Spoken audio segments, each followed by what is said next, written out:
Hi folks, this is Uge. Welcome to my YouTube channel. மெய் அழகன். So இந்த படத்தில் கார்த்திக் அகவன் சமீர் மற்றும் படம் நடிச்சு இந்த படத்தை வந்து 96 PM CPM குமார் வந்து டேரக்ட் பண்ணியிருக்காரு. கோவிட் பர்சன் வந்து மியூசிக் வந்து கம்போஸ் பண்ணியிருக்காரு. ஸோ 96 வந்து பார்த்தீங்கன்னா ஒரு நல்ல ஃபீல் குட் படம். கமர்ஷியல் படம் எடுத்து அதை வந்து ஒரு மிகப்பெரிய சக்ஸஸ் கொடுக்கறது பெரிய விஷயம். அதை விட பெரிய விஷயம் ஃபீல் குட் மூவி எடுத்து அதையுமே வந்து ரொம்ப பெரிய ஒரு சக்ஸஸ்ஃபுல்லாக படமாக மாற்றுறது வந்து ரொம்ப பெரிய விஷயம். அதை வந்து 96 படத்தில் பிரேம்குமார் வந்து அழகாக பண்ணிட்டாரு. ஸோ இவங்க வந்து அடுத்து என்ன படம் பண்ண போகிறாங்க அப்படின்னு ஒரு சின்ன கியூரியஸ் வந்து அந்த படத்தோட ஹிட்டுக்கு அப்புறமே வந்து இருந்தது. ஸோ அடுத்து வந்து கார்த்திக் சாவோட படம் பண்ண போகிறாங்க. அந்த படத்தில் அகன்சமே நடிக்கிறாங்க அப்படின்ற போது ஒரு சின்ன எதிர்பார்ப்பு அந்த படத்து மேலே இருந்தது. அப்புறமேட்டு அந்த படத்துடைய போஸ்ட் டைட்டிலாக வாங்கும்போது ஓகே இந்த படமும் வந்து ஒரு நல்ல படமாக இருக்கும் அப்படின்ற ஒரு நம்பிக்கை வந்து கொடுத்துச்சு. ஸோ நான் ஃபஸ்ட்டு என்ன நினச்சேன்னா இந்த படத்தில் போஸ்ட் இதெல்லாம் வந்து பார்க்கும்போது இந்த படம் வந்து ஒரு ஆக்ஷன் படமாக இருக்கும். அதாவது இந்த படத்தில் சண்டையெல்லாம் இருக்கும் அப்படின்னு நான் நினச்சேன். பட் இந்த படத்தில் வந்து சண்டைலாம் இருக்காது அப்படின்ற மாதிரி படத்தோட ஆடியோ லான்ச்சில் வந்து கார்த்திக் சார் சொன்னதுக்கப்புறம் ஓகே இதுவுமே வந்து ஒரு ஃபீல் குட் படம் தான் அப்படின்ற மாதிரி வந்து மூட் செட் பண்ணிட்டாங்க. அதுவும் இல்லாமல் இந்த படத்தை பார்க்கும்போது ரொம்ப எமோஷனல் நம்ம கனெக்ட் ஆகும் அப்படின்ற ஒரு இன்ஃபர்மேஷனுமே வந்து முன்னாடியே இந்த படத்தில் நடித்த கார்த்திக் அகவன் சாமி அவங்க எல்லாமே வந்து ஒவ்வொரு இன்டர்வியூலையுமே நமக்கு வந்து ரெஜிஸ்டர் பண்ணிட்டாங்க. ஸோ இந்த படமும் நமக்கு 96 படம் பார்க்கும்போது என்ன இம்பாக்ட் கொடுத்துச்சோ அதே இம்பாக்ட் கொடுத்துச்சா இல்லையா வாங்க பார்க்கலாம்.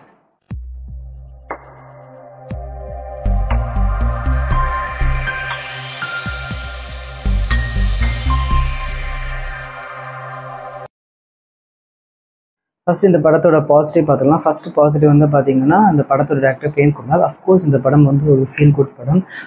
ஒரு வாழ்க்கையில் வந்து நம்ம கண்ணு முன்னாடி வந்து காட்டியிருக்காரு. எஸ்பெஷலி கார்த்திக் சாரோட கேரக்டர். ஸோ அவரோட கேரக்டர் வந்து பார்த்தீங்கன்னா ஒவ்வொருத்தனுமே இப்படி இருந்தால் நாட்டில் எந்த பிரச்சனையுமே நடக்காது அப்படின்ற மாதிரியான ஒரு கேரக்டர் கார்த்திக் சாரோட கேரக்டர். ஸோ படத்துலேயே வந்து ஒரு டைலாக் வரும், இப்படி ஒருத்தர் இருப்பானா இல்லை இவனை மாதிரி தான் எல்லாரும் இருக்கணுமா அப்படின்ற மாதிரி இருக்குது அப்படின்னு சொல்லிட்டு படத்தில் வந்து ஒரு டைலாக் வரும். ஸோ இந்த படத்தோட ஒரு மோட்டவே வந்து பார்த்தீங்கன்னா கார்த்திக் சார் மாதிரி எல்லாருமே நம்மளுடைய வாழ்க்கையை வந்து ரன் பண்ணோன்னா லைஃப்பில் வந்து நமக்கும் நம்மளை சுற்றி உள்ளவங்களுக்கும் எந்த ஒரு பிரச்சனையுமே வராது, ரொம்ப சந்தோஷமாக இருப்போம் அப்படின்ற ஒரு மோட்டோ தான் இந்த படத்தோட மெயின் கண்டென்ட். அதை தான் வந்து சொல்ல வராங்க இந்த படத்து மூலமாக. அதுக்கப்புறமேட்டு வந்து பார்த்திங்கன்னா செகண்ட் ஹாஃப் ஃபுல்லாகவே வந்து இவங்க கார்த்திக் சாரும் அகவன் சாமி சாருமே வந்து பீக் அடிச்சுட்டு பேசுகிற மாதிரி அவங்களுடைய எக்ஸ்பீரியன்ஸ் லைஃப்பில் அவங்க பட்ட அனுபவங்களை வந்து ஷேர் பண்ணிக்கிற மாதிரி செகண்ட் ஹாஃப் ஃபுல்லாகவே வந்து போகும். ஸோ அதில் வந்து ஒரு சீனில் வந்து பார்த்திங்கன்னா இது என்னதான் ஃபீல் குட் படம் அப்படின்னாலுமே ஒரு மிகப்பெரிய அரசியலில் வந்து அந்த படத்தில் பேசியிருப்பாங்க. அந்த காலத்தில் நடந்த ராஜராஜ சோழர் அவங்களுக்கு நடந்த சண்டையிலேருந்து ஆரம்பிச்சு அதுக்கப்புறமேட்டு ஈழத்தமிழர்கள் பிரச்சனையை பற்றி பேசி அதுக்கப்புறமேட்டு தூத்துக்குடியில் நடந்தது துப்பாக்கி சூட பிரச்சனை அது வரைக்குமே பேசி அந்த ஒரு சீன் வந்து பண்ணியிருப்பாங்க. அது ரொம்ப பயங்கரமாக இருந்தது. அதாவது இது எல்லாமே நம்மளும் பார்த்துருக்கோம், படிச்சிருக்கோம், நியூஸாக பார்த்துருக்கோம், நம்ம ஒரு விதத்தில் இதெல்லாம் பார்த்து ஃபீல் பண்ணியிருப்போம். பட் அதை கார்த்திக் சார் அந்த ஒரு விஷயத்த வந்து எப்படி அவங்க பார்க்குறாங்க, அவங்க எப்படி ஃபீல் பண்ணுறாங்க. அதாவது நம்மெல்லாம் இந்த நியூஸை பார்த்துட்டு ஐயோ பாவம் அவ்வளோதான் நம்மளுடைய ஃபீலிங்ஸ் இருக்கும், அதிகபட்சம் வந்துச்சு அப்படி நடந்துக்க வேணாம் அப்படின்னு சொல்லிட்டு. பட் கார்த்திக் சார் வந்து என்ன பண்ணுவாங்கன்னா அவங்க எல்லாமே தன்னுடைய அக்கா தங்கச்சியை பார்ப்பாங்க, தன்னுடைய அண்ணன் தம்பியை பார்ப்பாங்க. தான் அண்ணன் அப்படி இறந்து போயிட்டா, தான் தம்பி அப்படி இறந்து போயிட்டா, சரி என் அக்காவுக்கு அப்படி ஆயிடுச்சு அப்படின்ற மாதிரி அந்த ஒரு போராட்டத்தில் செத்தவங்க எல்லாமே என்னுடைய உடன்பிறப்புகள் அப்படின்ற ஒரு கண்ணோட்டத்தில் அவர் பார்க்குறாரு. ஸோ இந்த மாதிரி தான் எல்லாருமே இருக்கணும் அப்படின்ற விஷயத்த வந்து அந்த சீனில் வந்து ரொம்ப அழகாக வந்து கன்வே பண்ணியிருப்பாங்க.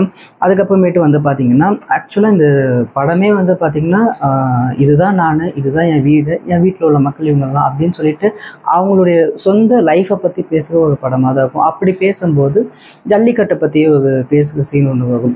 ஸோ ஜல்லிக்கட்டில் வந்து மாட்டோட உரிமையால் வந்து ஒரு ஜல்லிக்கட்டுக்கு போகும்போது அவங்க எப்படி போவாங்க, அவங்களோட மாடு ஜெயிச்சா அவருக்கு வந்து எவ்வளோ கம்பீரமாக இருக்கும், கர்வமாக இருக்கும் அப்படின்ற ஒரு விஷயத்தெல்லாம் வந்து எக்ஸ்பிளைன் பண்ணதெல்லாம் வந்து பார்க்கும்போது அது ஒரு மாதிரி கூஸ் பம்ஸாக இருந்தது அந்த சீன்லாம் பார்க்கும்போது. அதுக்கப்புறமேட்டு வந்து பார்த்தீங்கன்னா ஆக்சுவலாக நம்ம சேனலில் வந்து படத்தோட கதையோ முக்கியமான சீன்ஸையோ ஸ்பாயில் பண்ண மாட்டோம். பட் இதில் வந்து ஒரு சில சீன்ஸ்லாம் ஸ்பாயில் பண்ண வேண்டியதாக இருக்குது. எதுக்காக அப்படின்னு வந்து பார்த்தீங்கன்னா அதெல்லாம் ரொம்ப அழகான விஷயம், அதெல்லாம் சொல்லியே ஆகணும். அதெல்லாம் சொல்லி மக்களை வந்து எப்படி இந்த படத்தை பார்க்க வைக்கணும் அப்படின்றதுக்காக அதெல்லாம் சொல்லி ஆகணும் அப்படின்றதுக்காக நான் சொல்கிறேன். ஏன் மக்களை இந்த படத்தை பார்த்தே ஆகணும் அப்படின்னு கேட்டிங்கன்னா இது ஒரு நல்ல படம். இந்த படத்தை வந்து கண்டிப்பாக வந்து நம்ம வெற்றி பெற செஞ்சே ஆகணும். இந்த படத்தை வந்து நம்ம தோல்வியடை செஞ்சுட்டோம்னா அது வந்து மிகப்பெரிய தப்பாயிடும். அதுக்காக நான் சொல்கிறேன். அதாவது படத்தில் ஒரு சீன் ஒன்று வரும், வீடு வாங்குற சீன் மாதிரி வரும். ஒருத்தவங்க வந்து வீடு வாங்குவாங்க, அதுக்கு வந்து கார்த்திக் சார் ஹெல்ப் பண்ணுவாங்க. எப்படி ஹெல்ப் பண்ணுவாங்க, என்கிட்ட வந்து சேவிங்ஸில் 15 பணம் இருக்குது அப்படின்னு சொல்லும் போதே கார்த்திக் சாரோட ஒய்ஃப் வந்து என் நகையை வைத்து நான் 5 லட்சம் தரேன் அப்படின்னு சொல்லிட்டு ரொம்ப கேஷுவலாக சொல்லுவாங்க. இதை வந்து கடலாக இல்லை, சும்மா தகமையாக அவங்க வந்து பேசிப்பாங்க. இதெல்லாம் பார்க்கும்போது இந்த காலத்தில் இதெல்லாம் நடக்குமாடா, இந்த காலத்தில் இதெல்லாம் பாசிபிளா அப்படின்ற மாதிரி நமக்கே அந்த சீன் வந்து ரொம்ப அந்நியமாக தெரியும். ஆனால் கொஞ்சம் லேட்டாக தான் ரியலைஸ் ஆகும், அந்த படத்தில் காட்டுற சீன் தான் நிஜம். இப்போ நம்ம வாழ்க்கை தான் வந்து தப்பான வாழ்க்கை, படத்தில் சொல்கிறது தான் கரெக்டு, பணம் முக்கியம் இல்லை, மனுஷங்க தான் முக்கியம், அன்பு தான் முக்கியம், அன்புக்கு முன்னாடி பணம் ஒரு பெரிய விஷயம் இல்லை அப்படின்ற மாதிரியான பல இந்த இந்த விஷயத்த பல இடத்துல வந்து கன்வே பண்ணியிருப்பாங்க. மனுஷங்க முக்கியம், அன்பு தான் முக்கியம் அப்படின்ற விஷயத்த பல சீன்ஸ் மூலமாக பல இடத்துல வந்து கன்வே பண்ணியிருப்பாங்க. அதெல்லாம் பார்க்கும்போது நல்லா இருந்தது. சரி, நிஜத்துல இந்த மாதிரி நமக்கு ஒரு ரிலேட்டிவ் இருந்தால், நமக்கு ஒரு சொந்த பந்தம் இருந்தால் எப்படி இருக்கும் அப்படின்ற மாதிரி வந்து ஃபீல் பண்ண வச்சுச்சு. முன்ன பின்ன தெரியாதவங்க கூட சொந்த ஒரு பூக்கடைக்காக ஒரு கேரக்டர் ஒருத்தவங்க வருவாங்க, அவங்கெல்லாம் யாருன்னே தெரியாது. அப்போ தான் வந்து லைஃப்பில் முதல் மாட்டி 2 கேரக்டர் மீட் பண்ணிப்பாங்க. படத்தில் வந்து அரவிந்த் சாமி கேரக்டரும் ஒரு பூக்காக அக்கா கேரக்டரும். ஸோ முன்ன பின்ன தெரியாதவங்க கூட தான் வந்து அண்ணன் தங்கச்சி அப்படின்ற மாதிரி வந்து பேசுவாங்க, பழகுவாங்க. இதெல்லாம் எப்படி நடக்கும் அப்படின்ற மாதிரி தான் இருக்கும். ஆனால் இதுதான் நிஜம். ஸோ இந்த மாதிரி தான் நம்ம எல்லாருமே வாழ்க்கையை வாழணும் அப்படின்ற மாதிரியான விஷயத்த வந்து அதில் வந்து கன்வே பண்ண வந்து ட்ரை பண்ணியிருப்பாங்க. அதுக்கப்புறமேட்டு உள்ள பாசிட்டிவ் வந்து பார்த்திங்கன்னா கோவிந்த் வசந்தாவோட மியூசிக்கு. ஸோ நல்ல இசை அப்படின்னு வந்து பார்த்திங்கன்னா இசையும் கேட்கணும், பாடல் வகைகளும் கேட்கணும், அதுதான் வந்து ஒரு நல்ல இசை அப்படின்னு சொல்லுவாங்க. பட் ரீசெண்ட் டைமில் வந்து பார்த்திங்கன்னா லிரிக்கை விட நமக்கு வந்து அந்த சவுண்டு தான் வந்து நிறைய கேட்கும். நம்மளை வந்து ஒரு மாதிரி வைப்லேயே வச்சுருக்கோம். அந்த பாட்டில் வந்து டெப்த்தாக அதில் உள்ளே போய் இறங்கி அந்த பாட்டை வந்து ஃபீல் பண்ணுறதுக்கான ஒரு ஸ்பேஸே கொடுக்கறது இல்லை. நம்மளை வந்து ஒரு வைப்பாகவே வச்சுருக்க மாதிரியான ஒரு இசை தான் இப்போ ரீசெண்ட் டைமில் நம்ம கேட்டுட்டு இருக்கோம். ஆனால் இந்த படத்தில் வந்து பார்த்திங்கன்னா இசையும் கேட்குது, பாடல் வகைகளும் கேட்குது. அந்த பாட்டுக்குள்ளே இறங்கி அந்த பாட்டோட சொல்லப்படுற விஷயத்தோட டெப்த் வரைக்கும் நம்ம கேட்குற அளவுக்கு கோவிந்த் வசந்தாவுடைய வந்து இசை வந்து இருக்குது. அட் த சேம் டைம் ஜல்லிக்கட்டுக்கு அவருக்கு போட்ட பிஜிஎம்மும் வந்து பார்த்திங்கன்னா பயங்கர மாசாக இருக்கும். ஸோ என்னால் அப்படியும் மியூசிக் பண்ண முடியும், இப்படியும் மியூசிக் பண்ண முடியும் அப்படின்ற விஷயத்தை வந்து கோவிந்த் வசந்த் வந்து இந்த படத்தில் காட்டியிருக்காரு. பாசிட்டிவ் வந்து அவ்வளோதான். அடுத்து வந்து இந்த படத்தோட நெகட்டிவ். ஸோ எனக்கு வந்து இந்த படத்தில் நெகட்டிவ்னு சொல்லிட்டு வந்து பெருசாக எதுவும் இல்லை. லென்த்தை வந்து ஒரு நெகட்டிவாக சொல்லலாம். ஏன்னா 2 மணி நேரம் 57 நிமிஷம். ஸோ படம் முடிகிறதுக்கு ஒரு 10 நிமிஷம் 1/4 மணி நேரத்துக்கு முன்னாடியே வந்து பார்த்திங்கன்னா ஒரு 4-5 பேர் தியேட்டரில் வந்து வெளியே போயிட்டாங்க. அவங்களுக்கு பொறுமை இல்லை.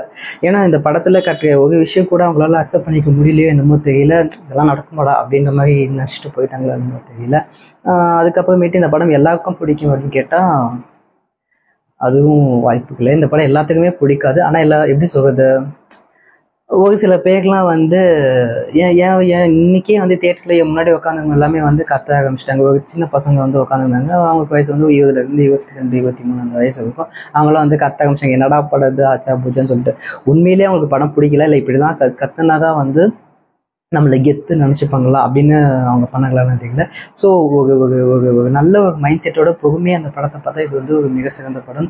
ஸோ இல்லை எனக்கு படம்னா கமர்ஷியலாக இருக்கணும், என்டர்டைன்மெண்ட் எலமெண்ட் நிறையா இருக்கணும் அப்படின்னு சொல்லிட்டு அந்த ஒரு ஆடியன்ஸுக்கு இந்த படம் வந்து செட் ஆகிறதுக்கான வாய்ப்பு வந்து ரொம்ப கம்மி. ஸோ ஒருத்தவங்க அன்பாக பேசுகிறது, பாசமாக நடந்துக்கிறதுலாம் கிரிஞ்சு அப்படின்னு சொன்னீங்கன்னா இந்த படம் ஃபுல்லாக கிரிஞ்சு தான். இல்லை ஒருத்தர் அன்பாக பேசுகிறது, பாசமாக பேசுகிறது தான் ஒரு சிறந்த ஒரு கேரக்டர் அப்படின்னா இந்த படம் ஒரு சிறந்த படம். அப்படி தான் இந்த படத்தை வந்து சொல்லி ஆகணும். மற்றபடி இந்த படத்தில் நெகட்டிவ்னு சொல்கிறதுக்கு ஒன்றும் பெருசாக கிடையாது. இந்த படத்துக்கு என்னுடைய ரேட்டிங் வந்து பார்த்திங்கன்னா 9.5 out of 10. ஸோ இந்த படத்தை வந்து நீங்கள் குழந்தைங்களோட போய் பார்த்தீங்கன்னா குழந்தைங்களுக்கு இந்த படம் வந்து கண்டிப்பாக கனெக்ட் ஆகாது. முக்கியமாக சிட்டிலேயே வளர்ந்த குழந்தைங்களுக்கு இந்த படம் கனெக்டே ஆகாது.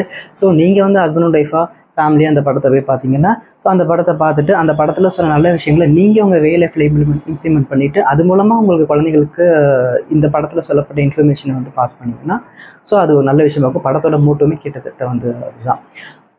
இந்த படத்துக்கு எதுக்கு 9.5 ரேட்டிங் கொடுத்தேன்னா, இது ஒரு நல்ல படம், ஒரு நல்ல இந்த படத்தோட கண்டென்ட், இந்த படத்தில் என்ன விஷயம் சொல்ல வராங்க அந்த நோக்கத்துக்காகவே இந்த படத்துக்கு வந்து 9.5 ரேட்டிங் வந்து கொடுக்கலாம். இந்த படம் கண்டிப்பாக வந்து வெற்றி ஆகணும் அப்படின்றது என்னுடைய ஆசை. ஸோ இந்த வீடியோ பார்த்து பிடிச்சா லைக் பண்ணுங்கள், ஷேர் பண்ணுங்கள், கமெண்ட் பண்ணுங்கள், மறக்காம சப்ஸ்கிரைப் பண்ணுங்கள். தேங்க்யூ.